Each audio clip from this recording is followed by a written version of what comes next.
चलिए जानते हैं दिन भर की सिलेक्टेड काम की बहुत ही महत्वपूर्ण सिलेक्टेड खबरों को सिर्फ 10 मिनट में 50 बड़ी खबरों को। लेकिन वीडियो को आगे बढ़ने से पहले अगर आप लोगों ने हमारे चैनल को अब तक सब्सक्राइब नहीं किया तो सब्सक्राइब करके नीचे का बेल आइकन को जरूर प्रेस कीजिए। बांग्लादेश में हुए सत्ता परिवर्तन के दौरान हिंदुओं को निशाना बनाया गया है। हिंदुओं को निशाना बनाकर हमले किए गए हैं और उनके व्यापारिक प्रतिष्ठानों को भी नुकसान पहुँचाया गया है। सुप्रीम कोर्ट शंभू बॉर्डर को आंशिक रूप से खोले जाने को लेकर गंभीर हो गया है। अदालत ने आदेश दिया है कि इसे जल्द खोला जाएगा। इसके लिए पंजाब हरियाणा के डीजीपी को 1 सप्ताह के भीतर बैठक करने और समाधान निकालने को कहा गया है। कोलकाता के आरजी-कर मेडिकल कॉलेज अस्पताल में जूनियर डॉक्टर की हत्या के मामले में पश्चिम बंगाल की मुख्यमंत्री ममता बनर्जी ने बंगाल पुलिस को अल्टीमेटम दिया है। सोमवार को उन्होंने कहा कि पुलिस को आरोपियों को जल्द से जल्द गिरफ्तार करने के निर्देश दिए गए हैं। उत्तर प्रदेश में विधानसभा की 10 सीटों पर उपचुनाव के लिए रणनीति तैयार करने की प्रतिक्रिया अब धार पकड़ रही है। कांग्रेस और समाजवादी पार्टी में जहां सीट शेयरिंग पर बातचीत जारी है, वहीं बहुजन समाजवादी पार्टी ने सभी 10 सीटों पर लड़ने का ऐलान कर दिया है। समाजवादी पार्टी के राष्ट्रीय अध्यक्ष अखिलेश यादव ने बांग्लादेश में अल्पसंख्यकों पर हो रहे अत्याचार पर पहली प्रतिक्रिया दी है। सपा चीफ ने भारत सरकार से भी बड़ी मांग की है। कन्नौज संसद की यह प्रतिक्रिया ऐसे वक्त में आई है जब भारतीय जनता पार्टी आरोप लगा रही है कि बांग्लादेश में हिंदुओं पर अत्याचार के मुद्दे पर विपक्ष चुप है। मध्य प्रदेश की मोहन यादव सरकार को 8 महीने से ज्यादा का वक्त हो गया है, लेकिन अभी भी मध्य प्रदेश में मंत्रियों को जिले का प्रभार नहीं मिल पाया है। ऐसी उम्मीद जताई जा रही है कि स्वतंत्र दिवस के पहले मंत्रियों को उनके जिलों का प्रभार दे दिए जाएंगे, जिसे वह अपने प्रभार वाले जिले में जाकर ध्वजारोहण करे। केंद्र सरकार ने बीते दिनों 8 national high speed road corridor परियोजनाओं को मंजूरी दी थी। इसमें उत्तर प्रदेश से जुड़ी 3 सड़क परियोजनाएं शामिल थी। केंद्र सरकार का यह फैसला ऐसे वक्त में आया था जब बजट में उत्तर प्रदेश की अनदेखी का आरोप विपक्ष द्वारा लगाया जा रहा था।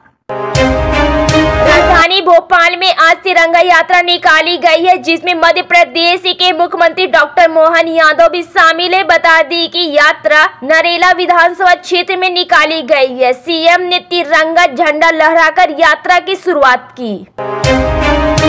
भारतीय जनता पार्टी बीजेपी के एक वरिष्ठ नेता ने कहा कि महाराष्ट्र के उप मंत्री देवेंद्र फडणवीस राज्य में साल के आखिरी में प्रस्तावित विधानसभा चुनावों के लिए सहयोगियों के साथ सीट बंटवारे के मुद्दे पर फैसला लेंगे। मुख्यमंत्री विष्णुदेव साय ने नई दिल्ली में प्रधानमंत्री नरेंद्र मोदी द्वारा भारतीय कृषि अनुसंधान संस्थान में उच्च उत्पादन क्षमता वाली जलवायु अनुकूल व बायोफोर्टिफाइड फसलों की 109 किस्मों को जारी करने का प्रसन्नता जताई है।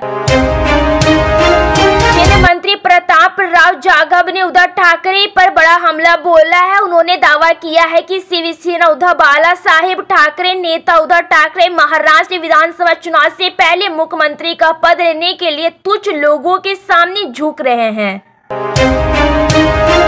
आम आदमी पार्टी के नेता मनीष सिसोदिया ने तिहाड़ जेल से बाहर आने के 3 दिन बाद एक बार फिर कहा कि पार्टी के नेताओं और कार्यकर्ताओं के संकट के समय में भी बेहतर काम किया और एकता दिखा। यही हमारी ताकत है। आप के कार्यकर्ता विपरीत दौर में अच्छा काम करते हैं। महाराष्ट्र के उप मुख्यमंत्री अजित पवार ने कहा कि अगले 15 दिन के अंदर हमारा नया संसद होगा। पवार ने यह बात महाराष्ट्र के धुले जिले में जन सम्मान यात्रा के दौरान एक सभा को संबोधित करते हुए कहा। वक्फ संशोधन बिल को लेकर पूरा विपक्ष आग बबूला हुआ है और इसे मुस्लिम विरोधी बता रहे हैं। वहीं सरकार इसे मुसलमानों की भलाई वाला बिल बता रही है। इसी बीच आज दिल्ली शिया मुस्लिम पर्सनल लॉ बोर्ड के सदस्यों ने इस बिल की तारीफ की है।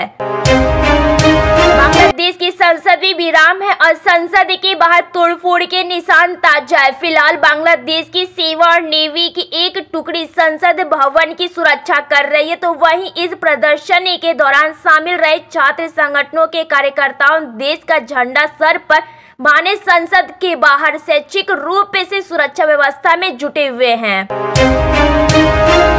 एनसीआर में कई दिनों से बारिश का दौर जारी है। कई इलाकों में कहीं तेज हो रही है तो कहीं मध्यम सी बारिश हो रही है। दिल्ली में रुक रुक कर बारिश होती रहती है। बारिश के चलते तापमान में भी गिरावट देखने को मिली है। इसके साथ ही मौसम विभाग ने भी बारिश को लेकर अलर्ट जारी किया है। दिल्ली एनसीआर में मौसम फिलहाल सुहावना बन रहा हुआ है। बांग्लादेश में अंतरिम सरकार बनने के बाद भी हिंसा नहीं रुक रही है। वहां हिंदुओं पर लगातार हमले किए जा रहे हैं, जिसकी दुनिया भर में निंदा भी की जा रही है। अब बांग्लादेश में हिंदुओं के खिलाफ हिंसा को लेकर 50 से अधिक नामचीन लेखकों और वकीलों ने पत्र लिखा है, जिसके जरिए ऐसी घटनाओं को रोकने की मांग की है। दिल्ली में 10 सरकारी अस्पतालों के डॉक्टर्स ने कोलकाता में एक रेजिडेंट डॉक्टर के रेप और हत्या के मामले को लेकर आज अनिश्चितकालीन हड़ताल शुरू कर दी। वहीं अब आप सांसद स्वाति मालीवाल भी अब डॉक्टर्स के समर्थन में उतर आई है। स्वाति मालीवाल ने अपने एक्स में लिखा, मैं उन सभी डॉक्टरों को अपना समर्थन देती हूं जो उस युवा ट्रेनी डॉक्टर के लिए न्याय की मांग कर रहे हैं, जिनकी कोलकाता के अर्जी कर मेडिकल कॉलेज में ड्यूटी के दौरान बेरहमी से रेप और हत्या कर दी गई है। मेरी संवेदनाएं पीड़ित के परिवार और दोस्तों के साथ है। इस दुख की घड़ी में पूरा देश उनके साथ खड़ा है। बांग्लादेश में हिंसा का दौर अभी भी जारी। शेख हसीना के देश छोड़ने और नई अंतिम सरकार के गठन होने के बाद भी प्रदर्शनकारी सड़कों पर डटे हुए। वही पुलिस कर्मियों ने अपनी जान को खतरा बताते हुए ड्यूटी करने से मना कर दिया था, साथ ही हड़ताल पर चले गए थे। हालांकि इसी बीच एक राहत की खबर आई है कि विरोध जनता रहे पुलिस अधिकारी हड़ताल वापस लेने पर सहमत हो गए हैं। बता दें कि अब फैसला अंतिम सरकार द्वारा मांगों को पूरा करने का आश्वासन देने पर लिया गया है। दिल्ली के मुख्यमंत्री अरविंद केजरीवाल ने शराब नीति मामले में सीबीआई के केस में अपनी गिरफ्तारी को चुनौती देने के लिए सुप्रीम कोर्ट का रुख किया है। इसके अलावा उन्होंने मामले में नियमित जमानत के लिए भी याचिका दायर की है। गौरतलब है कि मामले में दिल्ली सीएम की याचिका को हाई कोर्ट ने खारिज कर दिया था।